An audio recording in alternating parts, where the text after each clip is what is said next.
সবাই স্ক্রিন দেখতে পাচ্ছ, কথা শুনতে পাচ্ছ? হ্যাঁ স্যার। বেশ, তো শুরুতেই যেটা আমি জিজ্ঞেস করব যে তোমাদের আগের দিন আমি টেন্স পড়িয়েছিলাম, yes? Yes sir. So tense নিয়ে কারো কোনো জিজ্ঞাসা আছে? তোমাদের যে নোটটা প্রোভাইড করেছিলাম সেই নোটটা পড়েছো সবাই? হ্যাঁ স্যার। নোট পড়ার পরে কারো কোনো জিজ্ঞাসা আছে কি?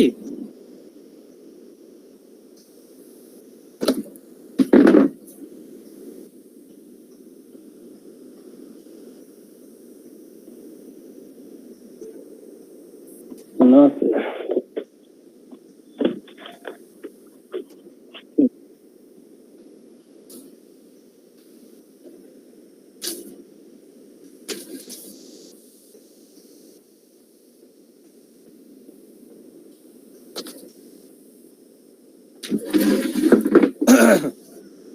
নেক্সট ডে নয়, দিন নয়, তোমাদের একটা হোমওয়ার্ক আমি দিয়ে দিচ্ছি। সেই হোমওয়ার্কটা হলো তোমাদের এটা কোন ব্যাচ? কেউ একজন বলো। 4 নম্বর B4 স্যার, B4। ওকে B4 এ যতজন মেম্বার আছো, যারা রেকর্ডেড ক্লাস দেখছো, তাদের সকলের উদ্দেশ্যে বলছি, ইংলিশ B4 ব্যাচে যারা যারা আছো প্রত্যেককে টেন্স লিখে দিতে হবে মুখস্থ করে। টেন্স যেটা নোট আমি প্রোভাইড করেছি, সেই প্রোভাইডেড যে নোট, সেই নোটের টেন্স যেভাবে যেভাবে যা কিছু লেখা আছে সেইগুলোকে মুখস্থ করে লিখে সেটাকে PDF করে গ্রুপে সেন্ড করতে হবে। আমি প্রত্যেকের খাতা চেক করব। বাড়ির কাজ বোঝা গেছে? Okay sir. স্যার কবে দিব স্যার? এখন একদম ক্লাসের পর থেকেই শুরু হয়ে গেল টাইম, আগামী ক্লাস পর্যন্ত। আচ্ছা স্যার। ঠিক আছে, মানে এখন ক্লাস শেষ হওয়ার পর থেকে তোমাদের এই হোমওয়ার্কের টাইম শুরু হলো। তবে সবাই কিন্তু একবার পড়ে অবশ্যই দেবে। সো যদি কারো কোনো জায়গায় কোনো জিজ্ঞাসা থাকে আমায় কিন্তু বলবে, ওকে? আচ্ছা, ইংলিশ গ্রামার রিলেটেড আর কারো কোনো প্রশ্ন যদি থাকে সেটা নেব। স্যার হুবহু কি লিখবো? হ্যাঁ, একদম টু দি পয়েন্ট লিখতে হবে। অর্থাৎ সংজ্ঞাটা লিখতে হবে, গঠন প্রণয় লিখতে হবে, এবং তার সাথে যদি কোনো কিছু কন্ডিশন অ্যাপ্লাই থাকে সেগুলো লিখতে হবে, এবং উদাহরণ লিখতে হবে। আবার উদাহরণগুলো অ্যাজ ইট ইজ না লিখলেও চলবে, তোমরা তোমাদের মন থেকেও লিখে দিতে পারো। ঠিক আছে? Okay sir. প্রত্যেককে লিখতে হবে, কেউ দেখে দেখে লিখবে না। মানে এটা নিজেকে ধোকা দিলে তোমাদেরই ক্ষতি, আমার কি হবে? কিছুই হবে না। সো টেন্স সম্পর্কে কারো কোনো প্রশ্ন যদি থাকে একবার বলো আমায়।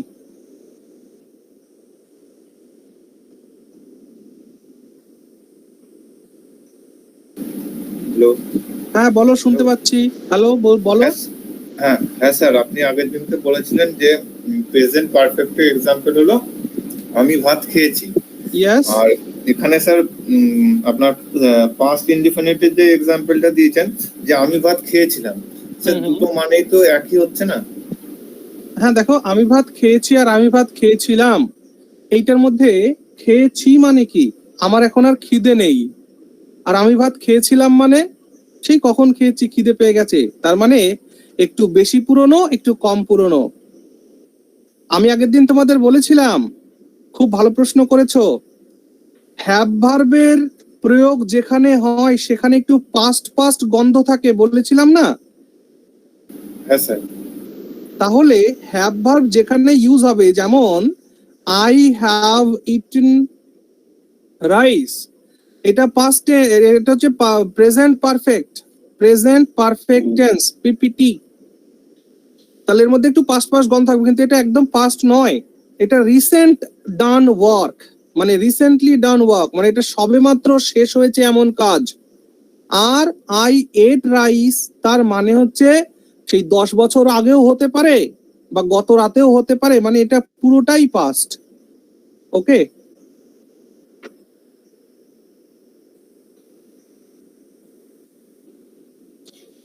Is it clear or not? Yes sir. হ্যাঁ,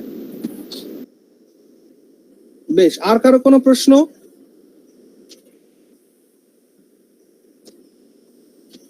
টেন্স রিলেটেড আর কারো কোনো প্রশ্ন? তার মানে তোমরা সবাই টেন্সের নোটটা পড়ে বুঝে গেছো আশা করছি। তবুও যদি কারো কোনো প্রশ্ন থাকে মনে, যে কোনো ধরনের প্রশ্ন থাকে করতে পারো। স্যার হ্যাঁ বলো। প্রেজেন্ট পারফেক্ট টেন্স একটু বলবেন? তোমার কথাটা শোনা যাচ্ছে না, একটু ক্লিয়ারলি বলো। Present perfect tense. হ্যাঁ, প্রেজেন্ট পারফেক্ট টেন্স। হ্যাঁ, প্রেজেন্ট পারফেক্ট টেন্স কি জানতে চাইছো বলো? হ্যাঁ, ওটা একটুখানি বলেন শর্টে। ও, প্রেজেন্ট পারফেক্ট টেন্স মানে কোনো কাজ রিসেন্টলি কোনো কাজ হয়ে গেছে কিন্তু তার রেজাল্ট এখনো আছে, এই ধরনের কাজ যখনই বোঝাবে তখন সেখানে প্রেজেন্ট পারফেক্ট টেন্স ইউজ করবে। কোনো কাজ রিসেন্টলি হয়ে গেছে কিন্তু তার রেজাল্ট এখনো আছে। ওকে, উদাহরণ আমরা ভাত যেমন খেয়েছি। স্যার একটা যেমন এই যে তোমরা দেখো ক্লাসে জয়েন করেছো, তোমাকে যদি আমি এখন বলি তুমি এখন কোথায় আছো, তুমি বলবে আমি ক্লাসে আছি। তার মানে কি তুমি ক্লাসে জয়েন করেছো, তাহলে তোমার জয়েন করার কাজটা কিছু পূর্বে শেষ হয়ে গেছে কিন্তু তার রেজাল্টটা এখনো আছে, কারণ তুমি ক্লাসে এখন রয়েছো। ওকে, আচ্ছা। আর কারো কোনো প্রশ্ন? বলো। স্যার আমি যদি ওই যে তোমার হচ্ছে খেয়েছি আর খেয়েছিলাম যে বললেন, হুম, তো সেটা নিয়ে যদি আমি বলি যে আমি যদি এরকম বলি যে আমি তখন আমি যাচ্ছি, আর আরেকভাবে যদি তখন আমি বলি যে আমি যাচ্ছি এটা হয় না, তখন আমি গিয়েছিলাম হয়, তখন আমি যাচ্ছি হয় না। স্যার কন্টিনিউয়াস বোঝাচ্ছে যে তখন মানে যখন আপনি ফোন করছিলেন তুমি তখন নিজে আমি বলো যাচ্ছি। ভাই, তখন আমি যাচ্ছি এই কথাটা কি বলা উচিত? তখন আমি যাচ্ছি বলা উচিত? বলো, তুমি নিজে ভাবো, তোমার তো মাতৃভাষা বাংলা। তখন আমি যাচ্ছি এমনটা কেউ বলে কি কখনো কেউ? তখন আমি যাচ্ছিলাম হতে পারে। ইয়েস, তখন আমি যাচ্ছিলাম, পাস্ট টেন্স। দেখো, তখন তখন আর এখন দুটো কথা আছে। তখন মানে হচ্ছে দেন, আর এখন মানে হচ্ছে নাও। মনে রাখবে, এটা প্রেজেন্ট কে বোঝায় আর এটা পাস্ট কে বোঝায়। আই ওয়াজ গোয়িং দেন, আর আই অ্যাম গোয়িং নাও। যার প্রশ্ন ছিল কনসেপ্ট ক্লিয়ার হয়েছে? হ্যাঁ স্যার, মানে আমি তখন যাচ্ছি এমনটা হয় না, হয় না। আচ্ছা, আমি তখন যাচ্ছিলাম এমনটা বলতে হয়। ওকে, বেশ। আর কারো কোনো প্রশ্ন টেন্স রিলেটেড? আর কারো কোনো প্রশ্ন?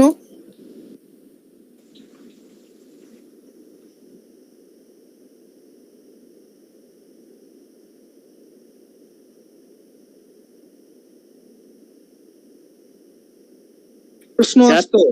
হ্যাঁ বলো। স্যার বলছিলাম টেন্সের ওই এরর কারেকশন গুলো যদি টপিক ওয়াইজ করাতেন তো মনে হয় ভালো হতো, আরো ক্লিয়ার হয়ে যেত মনে হয়। তোমাদের এই ক্লাসটা এইটা কয় নম্বর ক্লাস? এই কেউ একজন বলে এটা কয় নম্বর ক্লাস হচ্ছে আজকে? স্যার এটা 5 নম্বর মনে হয়। 5 নম্বর? 5 নম্বর ক্লাস? হ্যাঁ স্যার। তো যাই হোক, 5 নম্বর ক্লাসে এসে এরর কারেকশনে যাচ্ছ কেন? চিন্তা নেই, তোমাদের সমস্ত মনোবাসনা পূর্ণ হবে। তবে 5 নম্বর ক্লাসে এসেই এরর কারেকশন চাইছো? কোনো প্রয়োজন নেই, আমি তোমাদের গ্যারান্টি দিচ্ছি। এখান থেকে ইংলিশ কোর্স কমপ্লিট করে বেরোনোর পরে এরর কারেকশন দেখার লাইন টুকুন পড়তে যতটুকুন দেরি তুমি উত্তর বলতে পারবে, এটা আমার গ্যারান্টি থাকলো। এবার বলো, টেন্স রিলেটেড কোনো প্রশ্ন যদি থাকে কারো।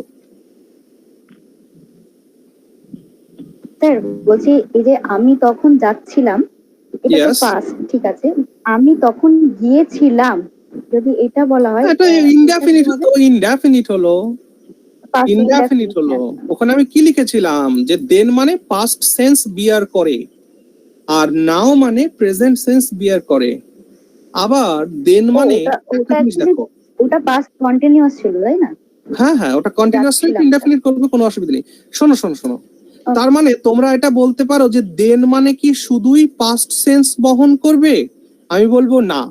যেমন, কেন না বললাম দেখো, দেন মানে শুধুই পাস্ট সেন্স বহন করে না, এই দেন মানে ফিউচার সেন্সও বহন করতে পারে। কেমন করে?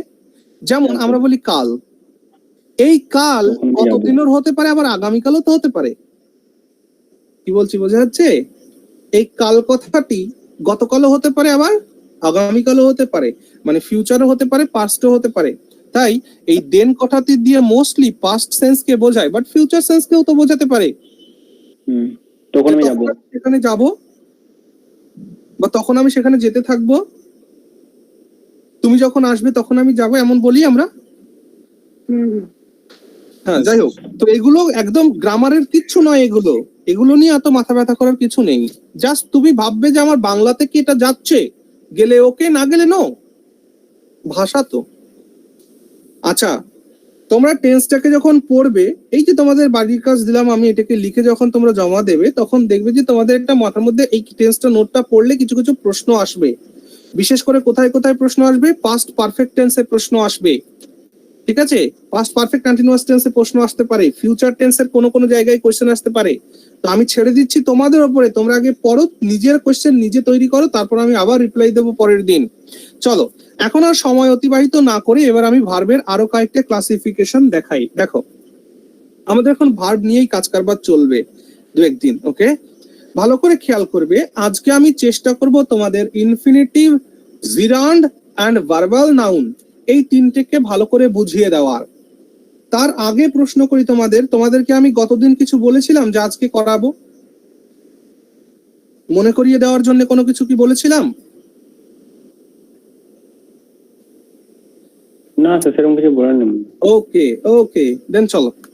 দেখো, ভার্বকে এবার আমরা ক্লাসিফাই করছি। দেখো, ভার্বের কত ধরনের ক্লাসিফাই, তোমাদের নোটগুলো যেন খুব সুন্দর করে করা হয়। ভার্বকে এবার আমি দুটো ভাগে ভাগ করব, অর্থাৎ একটাকে বলবো ফাইনাইট ভার্ব, আর একটাকে বলবো ইনফাইনাইট অথবা নন ফাইনাইট ভার্ব, ঠিক আছে? তাহলে ভার্বকে এবার আমি দুটোতে ক্লাসিফাই করলাম, একটা হচ্ছে ফাইনাইট ভার্ব, একটা হচ্ছে ইনফাইনাইট বা নন ফাইনাইট ভার্ব। তোমরা যখন গ্রামার বইতে ছোটবেলায় পড়েছো, তখন এই ফাইনাইট ভার্বের বাংলা তোমরা শিখেছো যে এইটার মানে হচ্ছে সমাপিকা ক্রিয়া, সমাপিকা ক্রিয়া। আর এইটার বাংলা তোমরা পড়েছো অসমাপিকা ক্রিয়া। তো সমাপিকা ক্রিয়া মানে যা কোনো কিছুকে সম্পন্ন করে, আর অসমাপিকা ক্রিয়া মানে যা কোনো কিছুকে সম্পন্ন করে না। যেমন আমি বললাম আই ইট রাইস, আর একটা বললাম আই ইটিং রাইস। এবার আমায় বলো, এই প্রথম বাক্যের অর্থ আছে কিনা নেই? আছে স্যার। এই দ্বিতীয় বাক্যের কি কোনো অর্থ হয়? না স্যার। না স্যার। না, মনে রাখবে এই দ্বিতীয় বাক্যের কোনো অর্থ নেই। তার মানে দেখো, এখানে ইট কথাটি বাক্যের অর্থ সম্পন্ন করছে, তাই ইট একটি ফাইনাইট ভার্ব। কিন্তু এখানে ইটিং এই বাক্যের কোনো অর্থ কমপ্লিট করছে না, তাই ইটিংটা একটা অসমাপিকা ক্রিয়া। আমার কথা কি বোঝা গেছে? হ্যাঁ স্যার। তার মানে তোমরা যে পড়ে তোমাদের যে ভার্বের ফর্মস দেখিয়েছিলাম, সেই ভার্বের ফর্মস এর মধ্যে V1 মানে ভার্বের প্রেজেন্ট ফর্ম ফাইনাইট ভার্ব হবে, বোঝা গেল? ভার্বের প্রেজেন্ট ফর্ম, ভার্বের পাস্ট ফর্ম মানে V2, এরা সবাই হচ্ছে ফাইনাইট ভার্ব। অক্সিলিয়ারি ভার্ব এরা finite verb.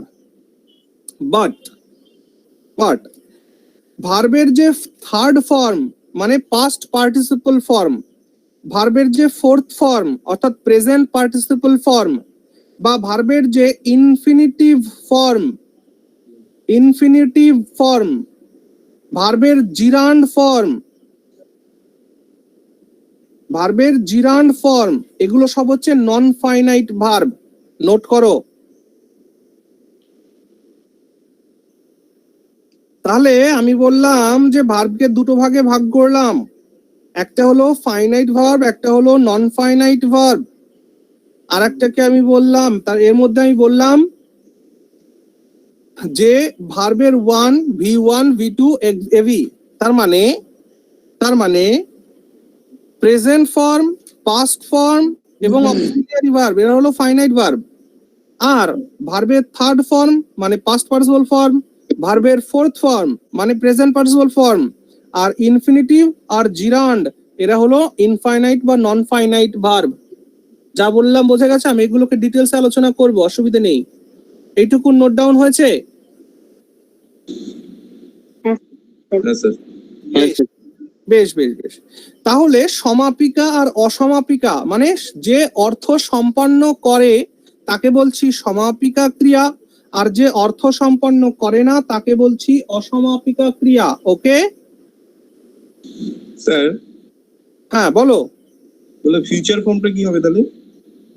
Actually future form সেই আবার একই জায়গায় দেখো, ফিউচার ফর্ম কি করে তৈরি হয় বলো আমায়? আমি বলেছিলাম না, শ্যাল বা উইল এর সঙ্গে যখন কোনো রুট ভার্ব যুক্ত হয় তখন সেটা ফিউচার ফর্ম তৈরি হয়। Yes or no? ইয়েস। তো একটু আগেই তো আমি বললাম অক্সিলিয়ারি ভার্ব কিসের মধ্যে পড়বে? এই দেখো লেখা রয়েছে ফাইনাইট ভার্বের মধ্যে পড়বে। তাহলে অক্সিলিয়ারি বা ফাইনাইট ভার্বের মধ্যে পড়লে এই দুটো মিলে তবে ফিউচার ফর্ম তৈরি হয়। অ্যাকচুয়ালি ফিউচার ফর্মটা ওভাবে কখনো হয় না, জাস্ট আমি বোঝানোর জন্য তোমাদের বলেছিলাম হ্যাঁ স্যার। এবং এটা কাজে লাগবে। ওকে বেশ, শোনো এবার এই ফাইনাইট ভার্বকে আমি আরেকটা নাম দেই। এইটার নাম দেব আমি অসীম ক্রিয়া, অসীম ক্রিয়া।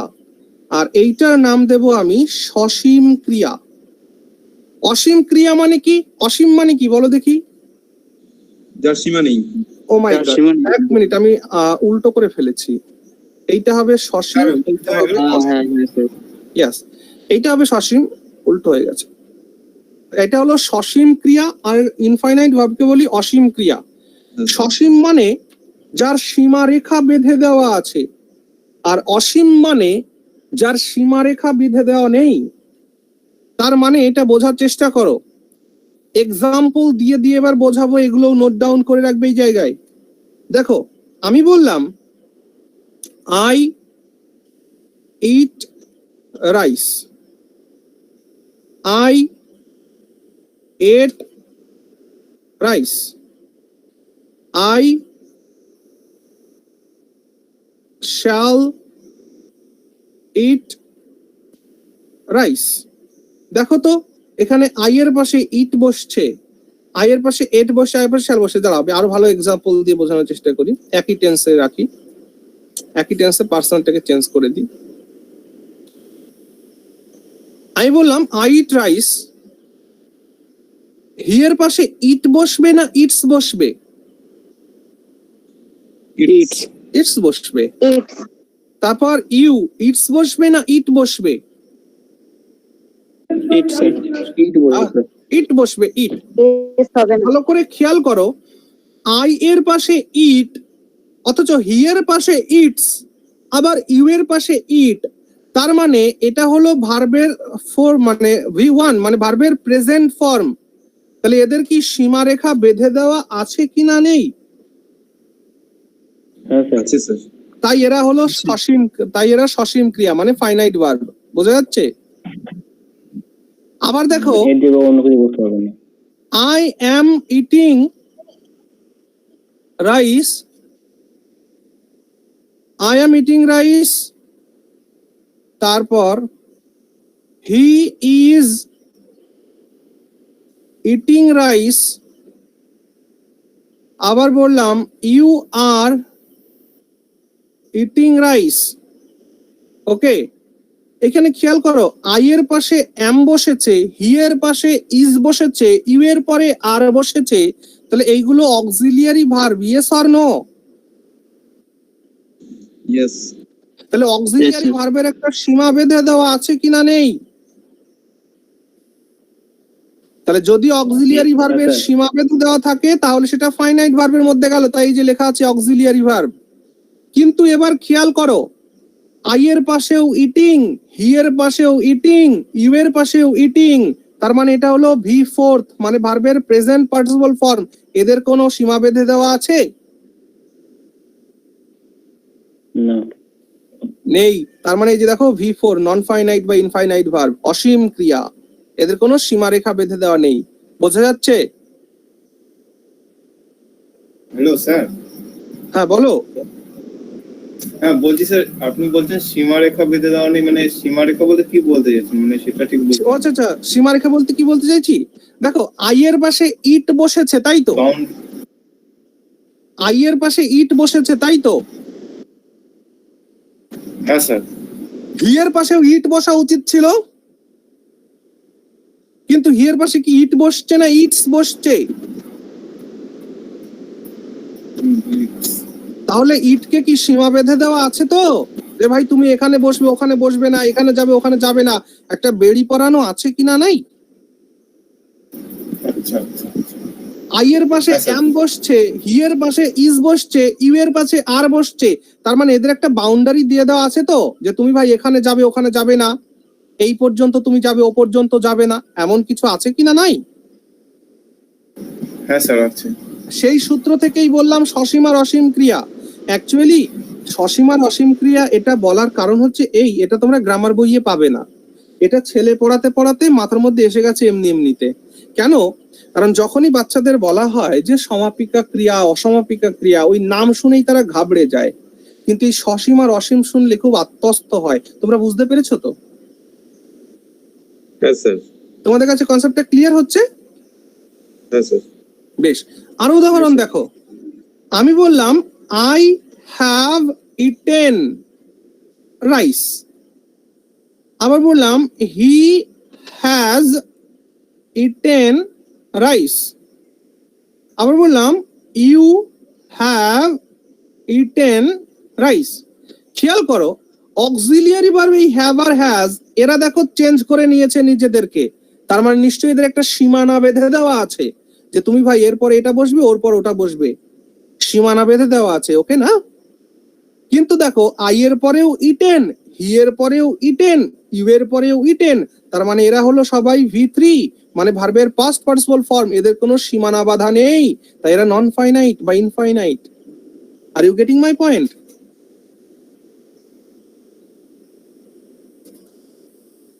হ্যাঁ স্যার। বেশ, হ্যাঁ স্যার। এইবার তাহলে তোমরা প্রশ্ন করতে পারো যে আপনি এখানে V2 কেন লিখে রেখেছেন? কারণ V2 তো চেঞ্জ হয় না, সব জায়গায় একই বসে। যেমন I called you, he called you, আর ইউ কল্ড মি। এইখানে দেখো আই এর পাশেও কল্ড, হি এর পাশেও কল্ড, ইউ এর পাশেও কল্ড, এ তো সব জায়গায় বসছে, তাহলে একে আপনি ফাইনাইট ভার্বের মধ্যে আনলেন কেন? প্রশ্ন আসছে কিনা আসছে না? হ্যাঁ স্যার। হ্যাঁ স্যার। লক্ষ্য করিনি ওটা। প্রশ্ন আসছে তাই তো? স্যার কল তো রেগুলার ভার্ব। Then what? এখানে আমার রেগুলার ইরেগুলার নিয়ে তো কোনো কথা নেই।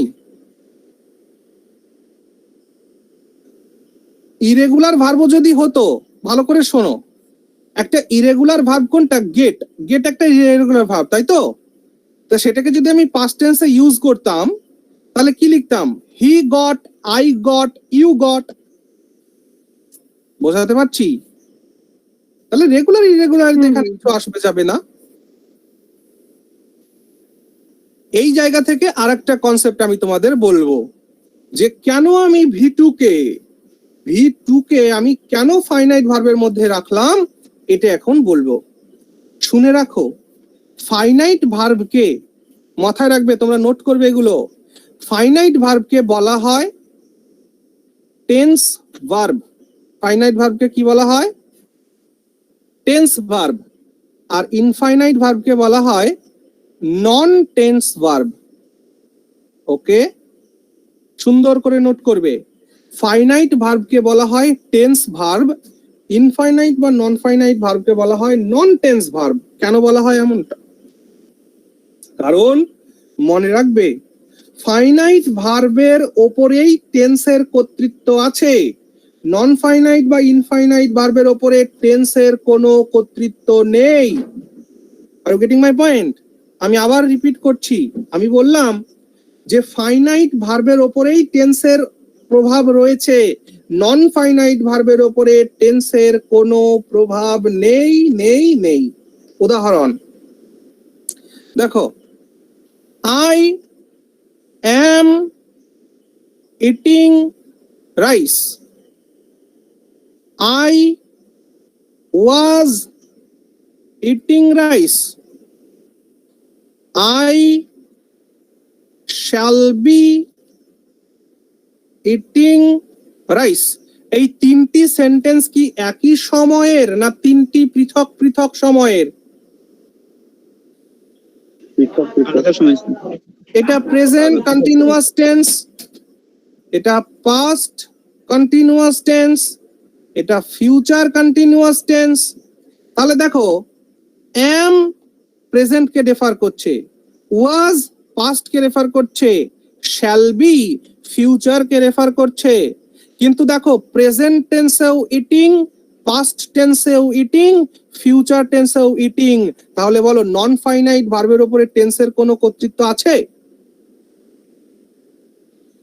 নেই স্যার। তাই জন্য নন ফাইনাইট ভার্বকে বলা হয় নন টেন্স ভার্ব। মনে থাকবে?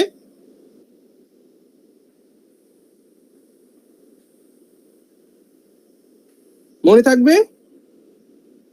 Yes, sir. তাহলে Yes, sir. মনে Yes, sir.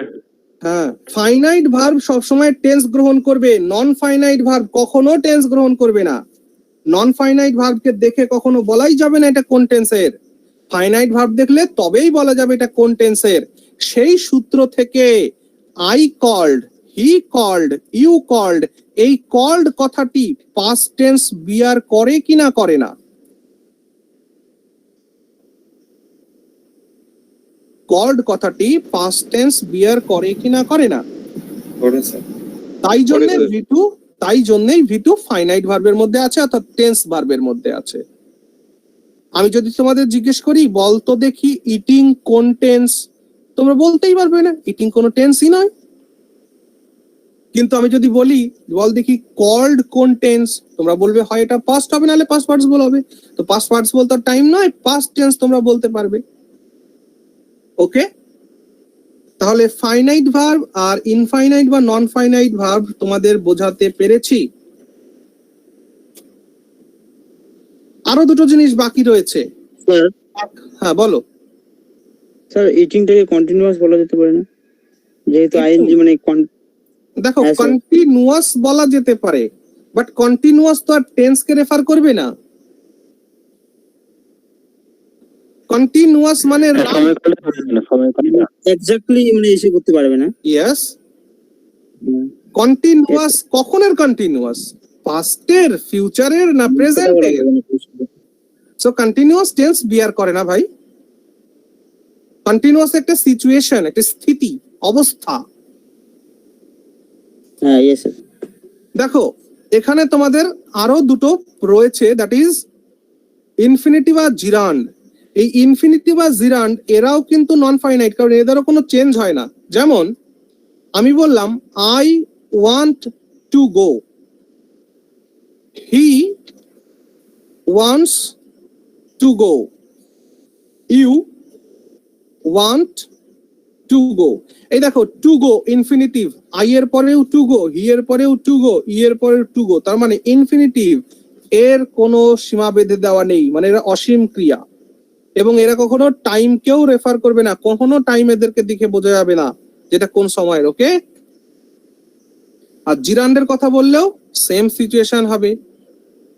ঠিক, আই লাভ রিডিং গীতা, আমি গীতা পড়তে ভালোবাসি। হি লাভস রিডিং গীতা, সে গীতা পড়তে ভালোবাসে। You love reading Gita. দেখো আই এর পাশেও রিডিং, হি এর পাশেও রিডিং, ইউ এর পাশেও রিডিং। মিনিং ইজ এটা হলো জিরান্ড। জিরান্ড দেখো কি করছে এখানে, জিরান্ড এখানে কোনো চেঞ্জ হচ্ছে না, তার মানে এটা অসীম ক্রিয়া। এই পর্যন্ত যা বললাম ক্লিয়ার কিনা বলো?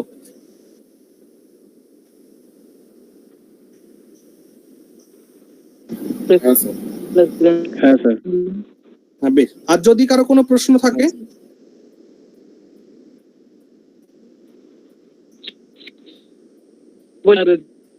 বলবেন স্যার। তোমার কথাটা শুনতে পারলাম না, আরেকবার বলো। বলছি স্যার মানে স্যার প্রেজেন্ট জিরো একটু বলবেন।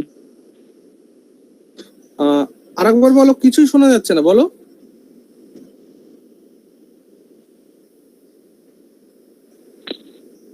পারফেক্ট আর জিরেন্ডের পার্থক্য একটু বলুন।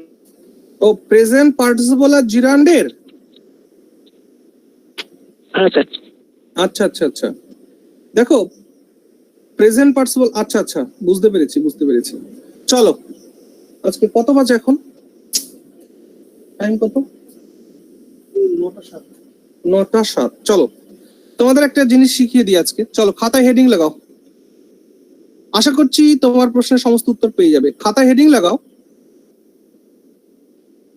আচ্ছা না, এটা নেক্সট ডে করিয়ে দেবো খুনি, হ্যাঁ আজকে না। তোমরা আমায় নেক্সট ডে মনে করিয়ে দেবে, ইউজ অফ পার্টিসিপল পড়াবো next day. Use of participle next day পড়াবো। এই ইউজ অফ পার্টিসিপলটা ক্লিয়ার হলে তোমরা বুঝে যাবে। ওকে, ইউজ অফ পার্টিসিপল আমাকে মনে করিয়ে দেবে নেক্সট ডে পড়ানোর জন্য। এবার চলো আমি তোমাদেরকে পড়ানোর চেষ্টা করছি এইটা, যে তিনটি কথা আছে। এক হলো ইনফিনিটিভ,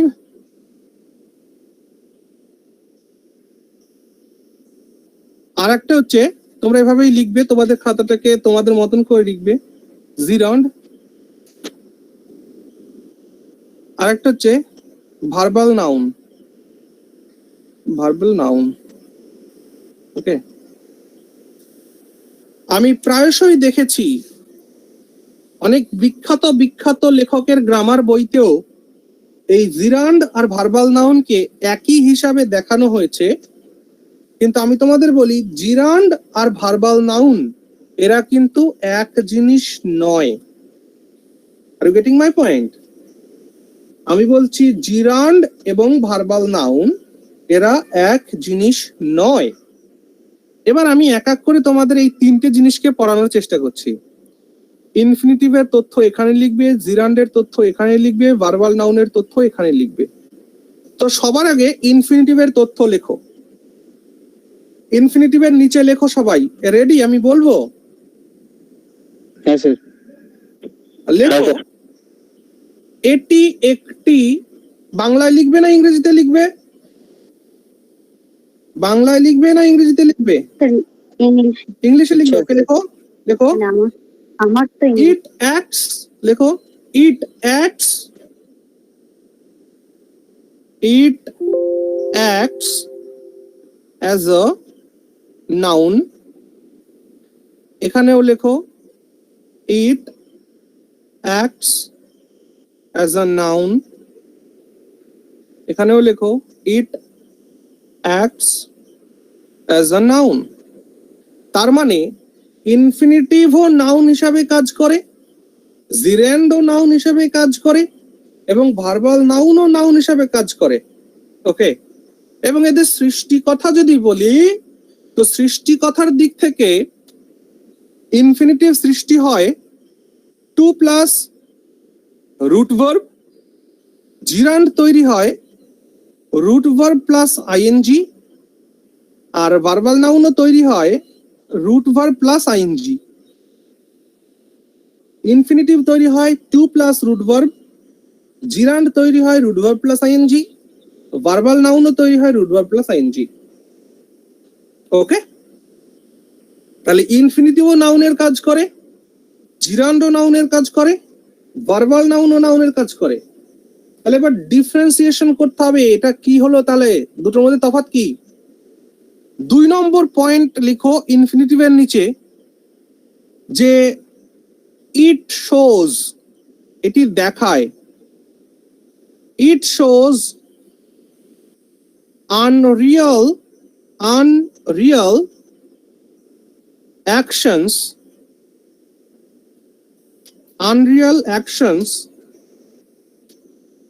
which are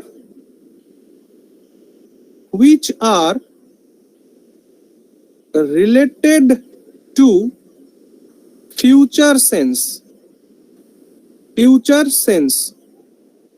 লিখেছো? it shows unreal actions which are related to future sense। কোনো গ্রামার বইতে পাবে না, কিন্তু ভালো করে শিখে নাও এখান থেকে যে ইনফিনিটিভ কি।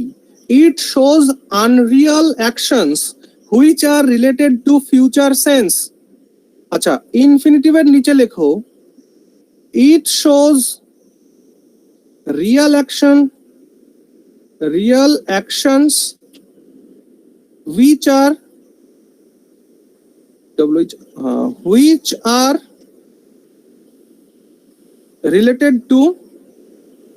which are related to past sense। তার মানে জিরান্ড আর ইনফিনিটিভ এরা উভয়েই নাউনের মতন কাজ করে, তাই দেখতে পাচ্ছ প্রথম পয়েন্টে সেটাই লেখা আছে। তাহলে এদের মধ্যে তফাৎ কি? এই দ্বিতীয় পয়েন্টে তফাৎ পরিলক্ষিত হলো। কি পরিলক্ষিত হলো? যে ইনফিনিটিভ যখন আমরা ইউজ করছি তখন এটার দ্বারা আমরা আনরিয়াল অ্যাকশনকে বোঝানোর চেষ্টা করব, এবং যেটা ফিউচার রিলেটেড সেন্স আনবে। আর জিরান্ড কখন ইউজ করব? যখন আমরা রিয়াল অ্যাকশন বোঝাতে চাই, অর্থাৎ পাস্ট সেন্স যদি বোঝাতে চাই তাহলে জিরান্ড ইউজ করব। ইজ ইট ওকে? বেশ, এবার আমি জিরান্ড আর ভার্বাল নাউনকে পরে আলোচনা করব, আগে এই দুটোকে এক্সাম্পল দিয়ে জিনিসটাকে ক্ল্যারিফাই করি। দেখো, এক্সাম্পল লিখবো, এখানেও এক্সাম্পল লিখবো। তাহলে আমি বললাম যে ইনফিনিটিভ ফিউচার সেন্সকে দর্শায় আর জিরান্ড পাস্ট সেন্সকে দর্শায়।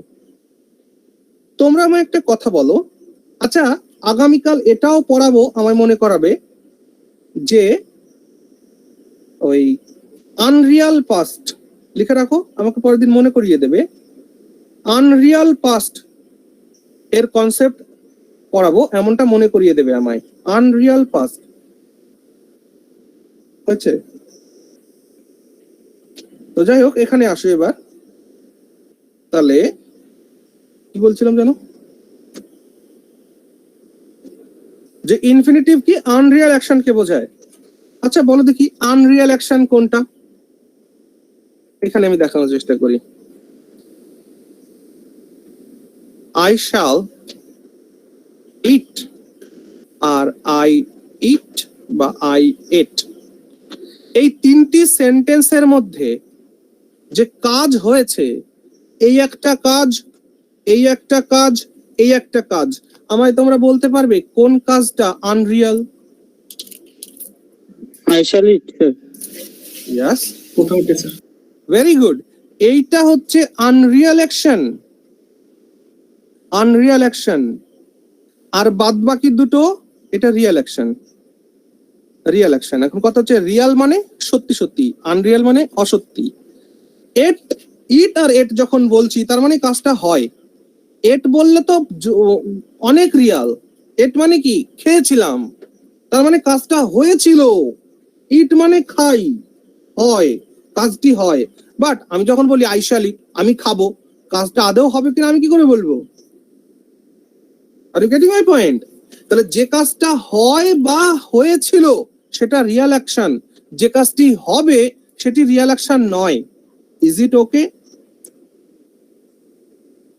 Yes, sir. তাহলে স্যার তাহলে আনরিয়াল অ্যাকশন যা কিছু আছে সেইগুলো সব ফিউচার সেন্সকে বিয়ার করবে কিনা বলো? আনরিয়াল অ্যাকশন যতগুলো আছে সেগুলো ফিউচার সেন্সকে বিয়ার করবে কি না? হ্যাঁ স্যার। হ্যাঁ, এর মধ্যে কেউ একটা প্রশ্ন জিজ্ঞেস করছিলে, বলো। স্যার এটাই ছিল স্যার প্রশ্ন, যে সব মানে ফিউচারেই তাহলে এসে হবে। একদম ফিউচার টেন্স টোটালটাই আনরিয়াল অ্যাকশন। তুমি আসলে আমি যাব, তুমিও আসলে না আমিও গেলাম না, এটা হয় নাকি?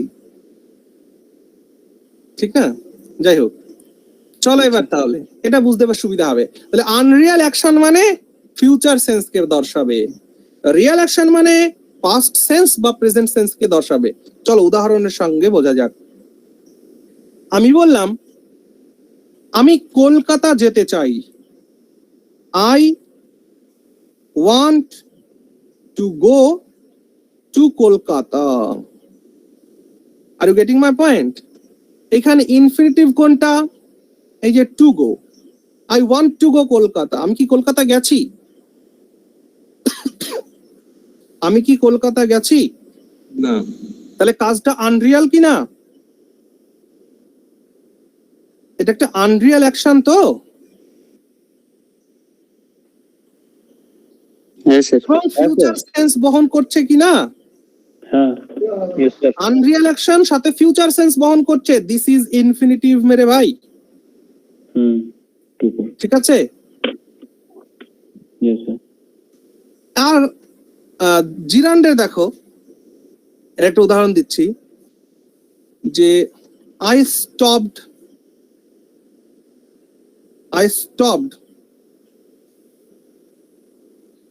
worrying about my future.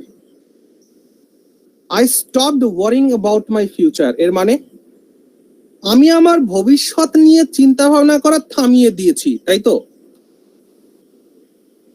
I stopped worrying about my future. Yeah. এই যে যে worrying কথাটি, I stopped what? I stopped what? Worrying. চিন্তা করো। আমি চিন্তা করা থামিয়ে দিয়েছি। তাহলে আমি মনে রেখো, অবজেক্ট কি করে পাওয়া যায়? ভার্বকে যদি কি বা কাকে দিয়ে প্রশ্ন করা যায় তবে অবজেক্ট পাওয়া যায়। তোমরা এখানে প্রশ্ন করতে পারতে যে ইনফিনিটিভ আপনি নাউন কেন বলছেন, জিরান্ডকে আপনি নাউন কেন বলছেন? এই জন্যই বলছি যে I want to go. Want কেমন ধরনের ভার্ব? এটা একটা ট্রানজিটিভ ভার্ব। প্রশ্ন করো আমি কি চাই? I want what? উত্তর পাবে যেতে। to go. I stopped what? Worrying. তাহলে এই কি বা কাকের প্রশ্নের উত্তরে যেটাকে পাই, আমি আগের দিন লিখিয়েছিলাম, সেটা কি? অবজেক্ট হয় না? সেটা হ্যাঁ, অবজেক্ট হয় তো। আর বলেছিলাম অবজেক্ট আর সাবজেক্টের প্লেসে নাউন ভিন্ন অন্য কেউ বসতেই পারে না। সেই অর্থ থেকে এই টু গো একটা নাউন, ওয়ারিং একটা নাউন। ওকে ওকে হ্যাঁ স্যার। বেশ বেশ। তাহলে যেটা বোঝাতে চাইছিলাম যে I stopped worrying about my future, তার মানে কি? আমি আমার ভবিষ্যৎ সম্পর্কে চিন্তা করা থামিয়ে দিয়েছি। তার মানে আমি আগে চিন্তা করতাম। Yes or no? Yes sir. তাহলে এইটা হ্যাঁ, দেখো তো, রিয়াল অ্যাকশন মানে কি? যেগুলো হয়েছে, তার মানে আমি আগে চিন্তা করতাম এবং এটা পাস্ট সেন্স বিয়ার করে। আমি দিয়েছি, হ্যাঁ ফার্স্ট। বোঝা যাচ্ছে? আশা করছি তোমরা ইনফিনিটিভ আর জিরান সম্পর্কে কমপ্লিট ধারণা পেয়েছো। Yes or no? Yes, sir. Yes, sir. Clear এই পর্যন্ত? বেশ বেশ বেশ। এবার দেখো, মানে বহু প্রসিদ্ধ গ্রামার বই সহ অনেক টিচার রয়েছেন যারা জিরান্ড আর ভার্বাল নাউনকে একই বলেন, কিন্তু জিনিস দুটো এক নয়। এমনকি আমি যে শিক্ষকের কাছে পড়তাম তিনিও একই কথা বলতেন, কিন্তু আমি বলতাম না, জিরান্ড আর ভার্বাল নাউন দুটো এক জিনিস নয়। এবার আসি তোমাদের জিরান্ড আর ভার্বাল নাউনের মধ্যে তফাৎ দেখাই। আচ্ছা, তোমাদের খাতায় যেমন করে পয়েন্ট করা রয়েছে না, ঠিক তেমন করে থাক। দেখো এই পর্যন্ত আমাদের কি হলো? এই পর্যন্ত আমাদের জিরান্ড ইনফিনিটিভ বোঝা শেষ হলো না? এবার তোমরা যেটা করবে সেটা হচ্ছে এইখান থেকে অন্য কালি ইউজ করবে। অন্য কালি ইউজ করে ভার্বাল নাউন আর জিরান্ডের সঙ্গে রিলেশনটাকে দর্শানোর চেষ্টা করবে। আর যদি তা না সম্ভব হয় তাহলে তোমরা ভার্বাল নাউন আর জিরান্ড দুটো আলাদা করে জায়গা করে নিতে পারো। কি বলেছি আমি? ক্লিয়ার হয়েছে?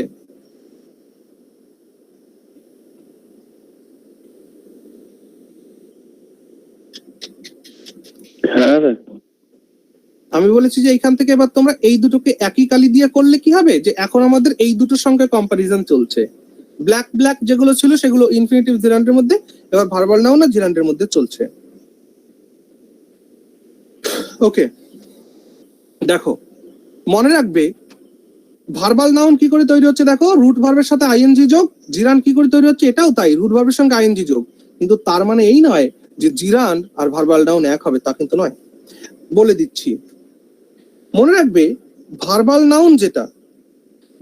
নাউন যেটা হবে সেটাকে এটা লিখে রাখো, it can be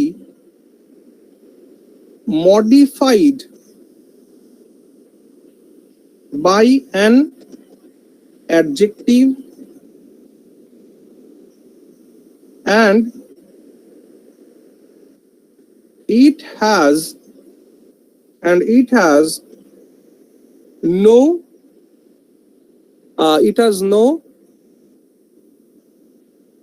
tendency of a verb.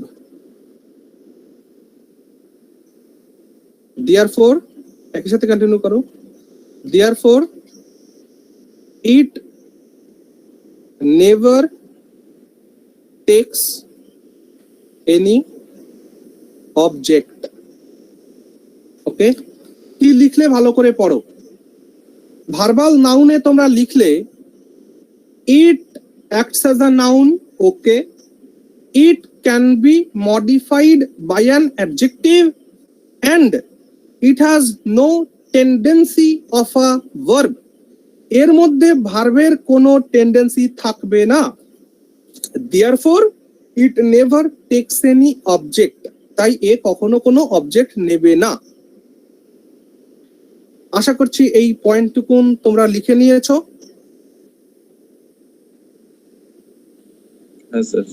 আচ্ছা, ভার্বের টেন্ডেন্সি মানে কি বলো দেখি? ভার্বের টেন্ডেন্সি বলতে আমি কি বোঝাতে চাইছি? ভাইয়ের মতো কাজ এরকম। ইয়েস, ভার্বের টেন্ডেন্সি মানে ভার্বের মতন কাজ করা। বাট মনে রেখো ভার্বের যে টেন্ডেন্সি, দেখো আমি যদি একটা ভার্বকে বলি এই ভার্ব, তো টেন্ডেন্সি কি? টেন্ডেন্সি বাংলা কি? টেন্ডেন্সি প্রবণতা নাকি স্যার? ইয়েস, ভেরি গুড, প্রবণতা। ঠিক আছে তো বানান, নাকি মূর্ধন্য হবে এটা? যাই হোক, হবে। হ্যাঁ, টেন্ডেন্সি মানে প্রবণতা। তো আমি যদি জিজ্ঞেস করি এই ভার্ব তোর প্রবণতা কি রে, তখন ভার্ব বলবে যে আমার প্রবণতা আছে সাবজেক্টকে গ্রহণ করার, আমার প্রবণতা আছে অবজেক্টকে গ্রহণ করার। Are you getting my point? আমি ভার্বকে জিজ্ঞেস করলাম এই ভার্ব তোর টেন্ডেন্সি কি, ভার্ব আমায় রিপ্লাই দিল যে আমার দুই ধরনের টেন্ডেন্সি আছে। কি? হয় আমি সাবজেক্টকে নেওয়ার চেষ্টা করব, না হলে আমি ভার্ব অবজেক্টকে নেওয়ার চেষ্টা করব। এবার আমি ভার্বকে বললাম যে ঠিক আছে মেনে নিলাম, তো এবার তুই বল দেখি কাকে তুই বেশি ভালোবাসিস, সাবজেক্টকে না অবজেক্টকে?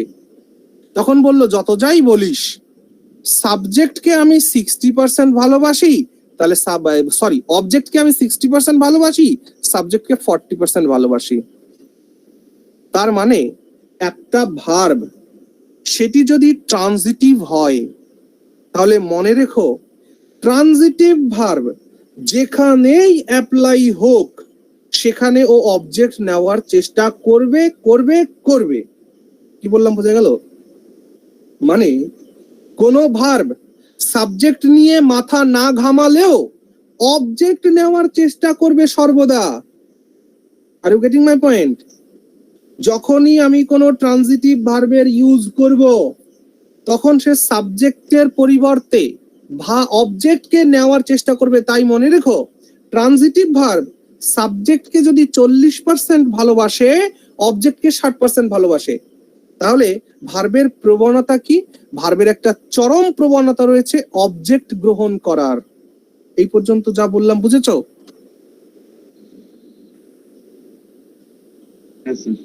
তাহলে ভার্বের টেন্ডেন্সি, এই ভার্বাল নাউনের মধ্যে ভার্বের অমন কোনো টেন্ডেন্সি থাকবে না না না। ওকে, কিন্তু জিরান্ড যেটা, এই জিরান্ড যেটা, এটা কি? এই জিরান্ডকে কখনো it can not be modified. It cannot be modified by any adjectives.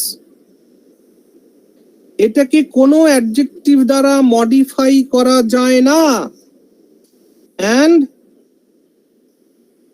it has a tendency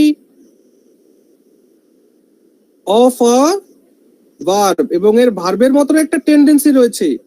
therefore সেই কারণে it can take an object। তাহলে দুটোর মধ্যে তফাৎ বোঝা যাচ্ছে। জিরান্ড আর ভার্বাল নাউনের মধ্যে যে মূল তফাৎ সেটুকুন বোঝা গেল, যে ভার্বাল নাউন একটা নাউনের মতন কাজ করে, জিরান্ড সে বেটাও একটা নাউন। ভার্বাল নাউনকে অ্যাডজেক্টিভ দ্বারা মডিফাই করা যায় এবং ভার্বাল নাউনের মধ্যে কোনো ধরনের ভার্বাল টেন্ডেন্সি থাকে না, সেই কারণে ভার্বাল নাউনের পরে আমরা কোনো অবজেক্ট দেখতে পাই না। কিন্তু কিন্তু জিরান্ড, এই জিরান্ডকে অ্যাডজেক্টিভ দ্বারা কখনোই মডিফাই করা যাবে না এবং এটার মধ্যে একটা ভার্বের টেন্ডেন্সি রয়েছে, তাই এ একটা অবজেক্ট গ্রহণ করতে পারে। এই পর্যন্ত ক্লিয়ার? স্যার হ্যাঁ বলো। অবজেক্ট গ্রহণ করতে মানে স্যার এটা কি মানে অবজেক্ট থাকবে একটা সেটা? ইয়েস, অবজেক্ট গ্রহণ করবে মানে অবজেক্ট থাকবে, নেবে। এক্সাম্পল দিলে পুরো ব্যাপারটা ক্লিয়ার হবে। ঠিক আছে। May I go for examples? হ্যাঁ স্যার। May I go for examples? Okay, Yes, দাঁড়াও sir. কালিটা চেঞ্জ করে নি, তাহলে ভালো লাগবে দেখতে। এই দেখো, ভার্বাল নাউনের একটা এক্সাম্পল লিখছি। ভার্বাল নাউনের এক্সাম্পল বললাম যে a good reading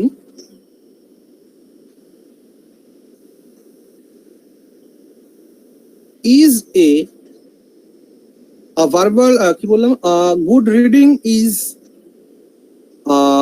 the a good reading is the quality of a popular writer। তোমরা এটা মানো তো? যারা ভালো লেখক হন তারা ভালো পাঠকও বটে। কথাটা আমি ঠিক বললাম? আপনারা কি আছো? স্যার।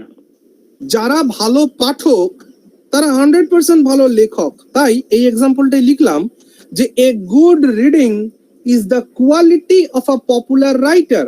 একজন পপুলার রাইটারের একটা ভালো যে গুণ সেটা হচ্ছে একটা গুড রিডিং এর ক্যাপাসিটি। আচ্ছা, এখানে গেল। আর এটার একটা এক্সাম্পল লিখি, এখানেই লিখি যে আই লাভ রিডিং গীতা। গীতার জিটাকে একটু বড় করে দাও। I love reading Gita daily. I love reading Gita daily, full stop. খুব ভালো করে খেয়াল করবে, এইখানে আমি ইউজ করেছি রিডিং, এইখানেও আমি ইউজ করেছি রিডিং, বাট এই দুটো জিনিস কিন্তু এক নয়। এই জায়গায় রিডিংটা হলো ভার্বাল নাউন, এই জায়গায় রিডিংটা হলো জিরান্ড। কেন? ভালো করে শোনো। I love what? উত্তর দাও। I love what? Reading. Reading. আমি পড়তে ভালোবাসি। গীতা অবজেক্টের। এই যে গীতা অবজেক্ট, এটা কি আমি ভালোবাসি? এই গীতা অবজেক্টটা কার অবজেক্ট? Reading object. রিডিং এর অবজেক্ট। তাহলে বুঝতে পারছো আমার কথা? যে রিডিং এবারটা জেরান্ড, তাহলে জেরান্ড একটা ভার্বের টেন্ডেন্সি থাকবে, আর যেহেতু ভার্বের টেন্ডেন্সি থাকবে সেহেতু একটা অবজেক্ট গ্রহণ করার চেষ্টা করবে। তাহলে এই গীতাটা কার অবজেক্ট? এই গীতাটা হচ্ছে রিডিং এর অবজেক্ট নাকি আই লাভ এর অবজেক্ট? লাভের অবজেক্ট গীতা নয়, লাভের অবজেক্ট হচ্ছে রিডিং, আর রিডিং এর অবজেক্ট হলো গীতা। বোঝা যাচ্ছে? কিন্তু চলে এসো, তুমি এমনটা কোনোদিন লিখতে পারবে না I love good reading Gita daily কোনোদিন বলা সম্ভব? এই রিডিং কে কি কোনো অ্যাডজেক্টিভ দ্বারা মডিফাই করা সম্ভব এই এক্সাম্পলের মধ্যে? কখনোই সম্ভব নয়। হ্যাঁ স্যার। কিন্তু এই এক্সাম্পলটা খেয়াল করো, এখানে এ গুড রিডিং, এইখানে রিডিংটা হলো ভার্বাল নাউন। কেন? কারণ গুড একটা অ্যাডজেক্টিভ দ্বারা কি মডিফাই করা হয়েছে, এর আগে আর্টিকেল বসানো হয়েছে এবং এরপরে কোনো অবজেক্ট আছে। এখানে তুমি কিছু বলতে পারো কি, এ good reading Gita is the quality of a popular writer বা সামথিং, কিছুই ব্যবহার করা যাবে না। এখানে রিডিং এর কোনো অবজেক্টে ইউজ করা যাবে না। বোঝাতে পারছি? তাহলে যে সংজ্ঞাটা তোমরা লিখেছো সেই সংজ্ঞার সঙ্গে এক্সাম্পলটা মিলছে কিনা একবার দেখে নাও, তারপর শেষ। তাহলে আমি আশা করছি তোমাদের ইনফিনিটিভ জিরান্ডার ভার্বাল নাউন বোঝাতে পেরেছি। Yes or no?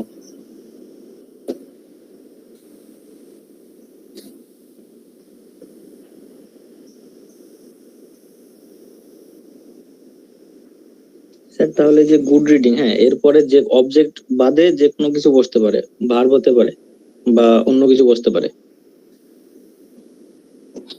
মানে প্রশ্নটা কেমন কেমন যেন লাগছে, আসলে তা নয়। আমি ভালো করে বলছি, শোনো।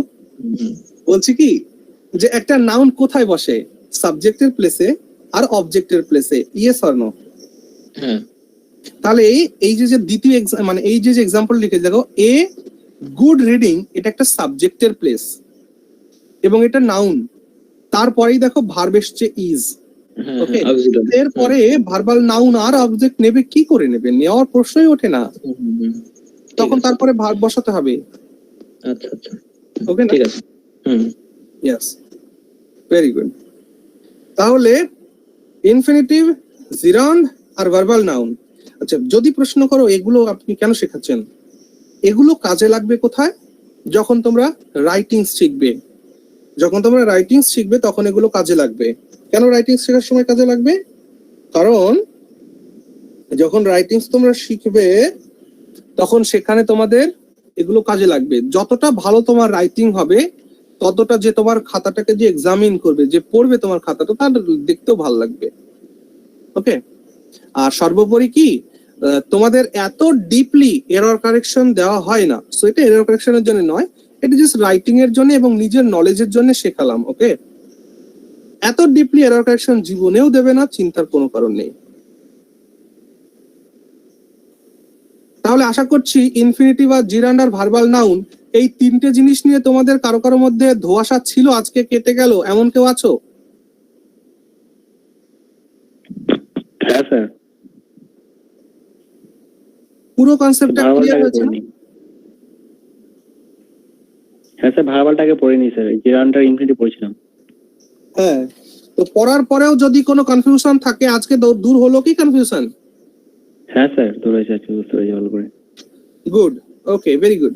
তাহলে শোনো, কত বলছে 9:34, তার মানে এখানে শেষ করছি নাকি? নেক্সট ডে তোমাদের ওই কি বলে ইউজ অফ পার্টিসিপল আর ইয়েটাকে পড়াবো, কি বলে আরেকটা কি বললাম যেন, আনরিয়াল পাস্ট। ইয়েস ইয়েস, ওটা পড়াবো। চলো, আজকে যদি আর কারো কোনো প্রশ্ন থাকে। আজকে আমরা কি পড়লাম? আজকে আমরা ফাইনাইট নন ফাইনাইট পড়লাম, ইনফিনিটিভ জিরান্ড ভার্বাল নাউন পড়লাম। বেশ, এই রিলেটেড কারো কোনো যদি প্রশ্ন কিছু থাকে বা অন্য যে কোনো ইংলিশ গ্রামার সম্পর্কে কোনো প্রশ্ন থাকলে করতে পারো।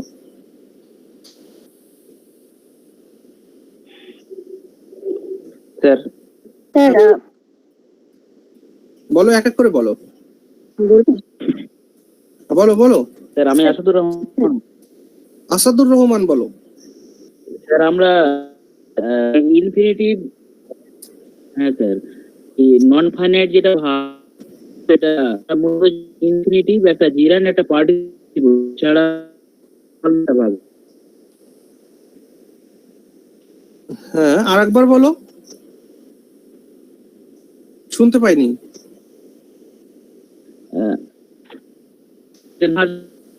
ভার্বের যে you are not clearly audible, please. শোনা যাচ্ছে না, বলো আর একবার, চেষ্টা করো। Network problem. হ্যাঁ বলো।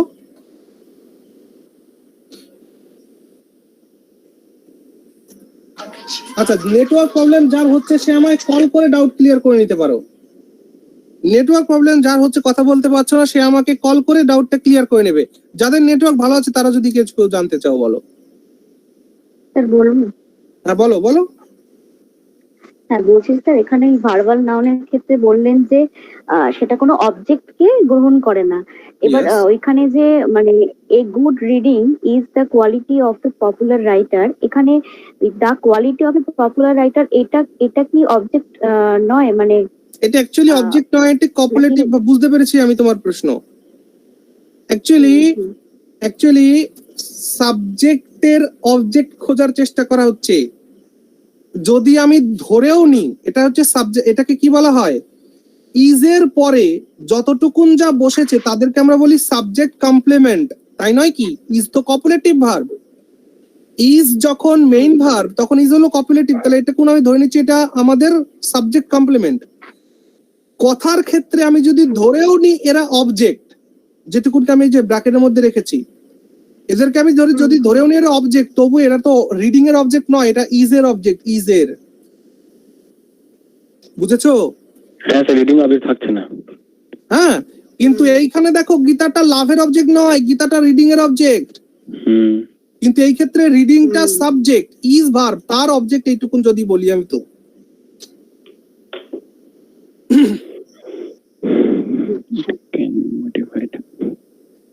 আচ্ছা, এখন যদি প্রশ্ন মাথায় না আসে, পরে মাথায় আসলে আমায় জিজ্ঞেস করতে পারো বাই কল, ফোন করে। হ্যাঁ বলো, কিছু বলছো? অবজেক্ট মানে তো কি দিয়ে প্রশ্ন করবে, তাই তো? ইয়েস, কি বা কাকে দিয়ে প্রশ্ন করে উত্তর পাবে। তবে কপুলেটিভ ভার্বের পরে অবজেক্ট বসে না, কপুলেটিভ ভার্বের পরে সাবজেক্ট কমপ্লিমেন্ট বসে। দেখো এখানে সাবজেক্ট কমপ্লিমেন্টই হয়েছে এ good reading. What? A good reading এর মানে কি? অর্থ কমপ্লিট করছে the quality of a popular writer. একটা পপুলার রাইটারের কোয়ালিটি হচ্ছে একটা গুড রিডিং। ওকে, বেশ। আর কারো কোনো প্রশ্ন?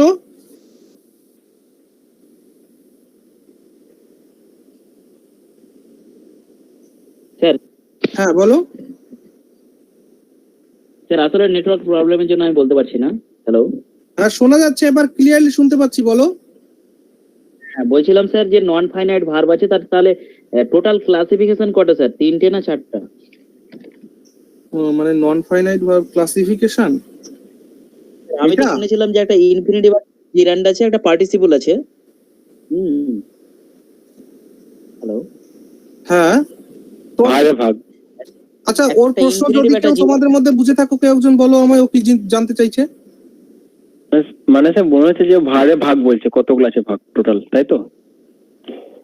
স্যার বলছিলাম যে নন ফাইনাইট যে ভার্বের যে ভাগ আছে তার মধ্যে একটা হচ্ছে ইনফিনিটিভ, একটা জিরান্ড, একটা verbal noun. V3 V4 V3 V4 verbal noun নেই। ইনফিনিটিভ বা নন ইনফাইনাইট বা নন ফাইনাইট ভার্বের মধ্যে ভার্বাল নাউন নেই ভাই। 4টে আছে, V3 V4 ইনফিনিটিভ জিরান্ড। দেখো স্ক্রিনে। আচ্ছা আচ্ছা আচ্ছা।